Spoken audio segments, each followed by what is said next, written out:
magugulat ang taong bayan dito.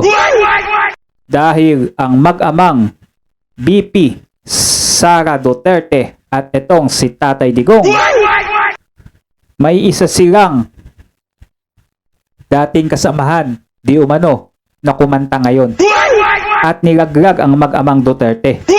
Nako, paniniwalaan kaya ng mga DDS supporter to? At magpaparakpakan kaya ang mga yung mga solid supporter? Magpaparakpakan kaya yan? Awesome! Nako po, mga Marcos supporter dyan, no? Matutuwa na naman sila dito sa balita na to. So eto, isiniwalat ng dati umanong civilian intelligence agent ng mag-amang Duterte, no? Yung kanilang pinaggagawa noon na di umano, eto daw sila BP Inday ay may inutusan upang dalhan ng mga bag na naglalaman ng mga limpak-limpak na salapi upang ipamigay nga di umano sa mga matataas na opisyal yata dito, no? So eto, sabay-sabay natin panoodin at alamin natin kung anong ang klaseng pasabog ang isiniwarat nitong dating intelligence nila na ngayon ay kumanta at mukhang kumampi yata sa mga anti-Duterte. Sabay-sabay natin panoodin yung video.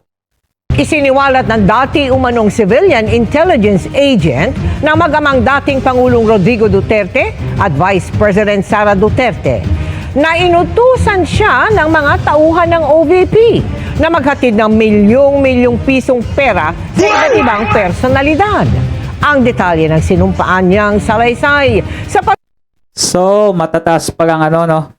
Hindi pa official, personalidad pa to. Ewan ko kung may official din yata dito, baka may pangalawang pasabog din to si dating intelligence si Mariaga. Ito. Tignan natin kung kakagat ang mga DDS dito, no? tutok ni Mariz Umali. Sa 5 pahinang affidavit na pirmado nitong November 29, 2025, sinabi ni Ramil Madriaga kung gaano sila kalapit kay dating Pangulong Duterte at sa anak nitong si Vice President Sara Duterte. Nagtrabaho raw siya sa mag-ama bilang civilian intelligence agent at naging tagahatid daw ni Vice President Sara ng milyong-milyong pisong cash para sa iba't ibang tao sa iba't ibang lugar. Yan. So, paniniwalaan ninyo kaya to guys, no? Etong statement at pasabog na pagkanta ni Mariaga, no? Ito kaya ay totoo sa tingin nyo na isa siyang dating intelligence ng mga Duterte at magapit pa sa mag-amang Duterte na ngayon kumanta na. Nakakausap raw niya noon ng direkta ang mag-ama sa telepono at ang utos daw diretso rin sa kanya. Sa salaysay na notaryado, sinabi ni Madriaga na inutusan daw siya ni Colonel Dennis Nolasco at Colonel Raymond Lachica na mga tauhan umano ng OVP na maghatid ng mga duffel bag na may 33 hanggang 35 million pesos cash bawat isa. Ay hinatid. So si Madriaga pala, Madriaga. Mariada ba yung sabi ko kanina? So di ba no?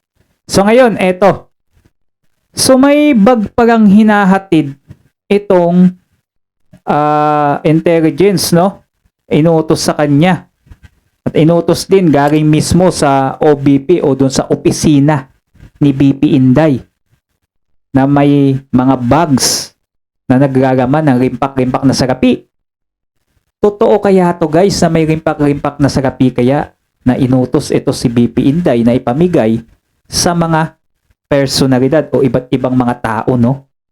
Daw itong cash sa isang mayor ng Laguna, sa isang bahay sa Novaliches, Quezon City, sa Office of the Ombudsman, sa isang comedy bar sa Quezon City kung saan nakita niya ang spokesman noon ni Vice President Sara na si Attorney Reynaldo Monsayak na sumenyas daw sa kanyang dalhin ang pera sa taas. Nako, eto na, bago na namang issue to kay BP Inday, no? Nako. Ewan ko kung kakagat dito ang mga DDS kung paniniwalaan nila to o hindi. Alam ko, hindi naman nila paniniwalaan yan, di ba? Lalo na etong mga Marcos fans, no? Tuwan-tuwa yan sila. Tuwan-tuwa yan. Dahil dito sa bagong pasabog ng dati nilang tauhan, no? Nakausap namin ang abogado ni Madriaga na si Attorney Raymond Palad. Sabi niya bago raw nabuo ang affidavit, ibinigay ni Madriaga kay Palad ang sulat kamay na salaysay. Nang tanungin kung paano nalaman ni Madriaga ang halaga ng pera na hinahatid niya, Hindi niya ma-describe yung yung itsura, pero sabi niya isang duffel bag na pwede kang magpasok ng tao sa laki. Nasabi niya pag punong-puno daw yon, kaya maglaban ng mga 35 million yon. So, tansyado ni Madriaga etong bag. So, tansya niya 35 million, mga ganon ang halaga na pwedeng maglaman yun.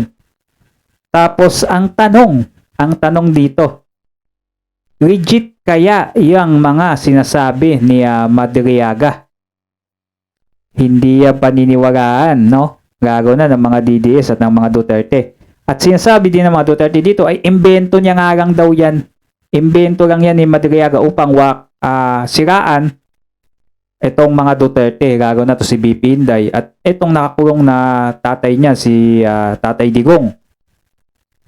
Nako. Baka kung alam yung laman, attorney, sanay na ako mag-deliver ng pera. Binubuksan ko minsan yan. Oo, pinubuksan. Kaya tansyado ko na yung laman yan, kung 30, kung 35, matatansya ko na yan. Tansya na. sa isang pahayag sinabi ni Attorney Reynold Monsayak na ang gawa-gawang kwento ni Madriaga katawa-tawa at hindi raw kapani-paniwala.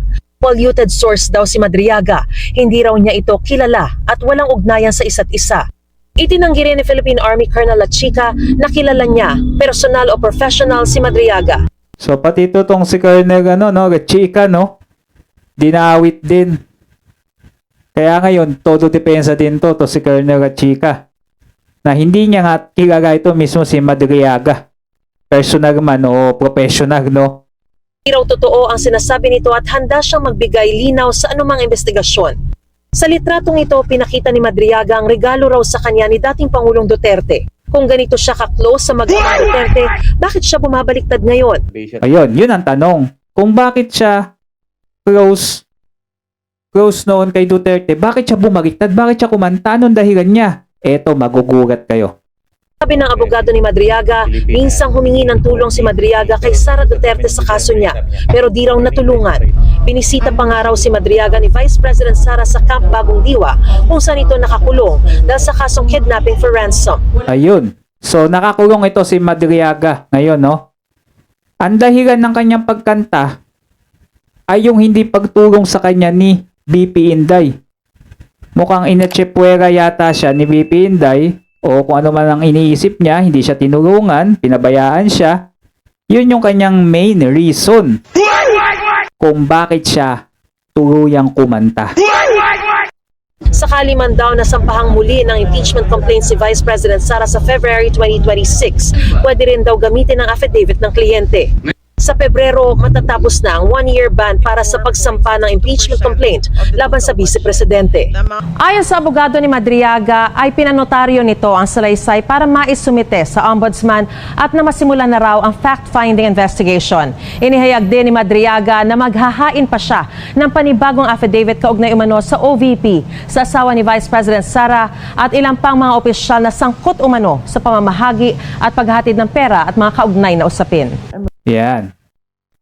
So, yun ang main na reason. So, kung ibig sabihin, kung tinulungan ni BP Inday ito, hindi ito kakanta. Sa palagay nyo, ganun kaya? Comment down below kayo sa video natin guys at huwag nyo din kalimutan mag-subscribe na lagi kayong updated sa mga susunod pa nating mga video.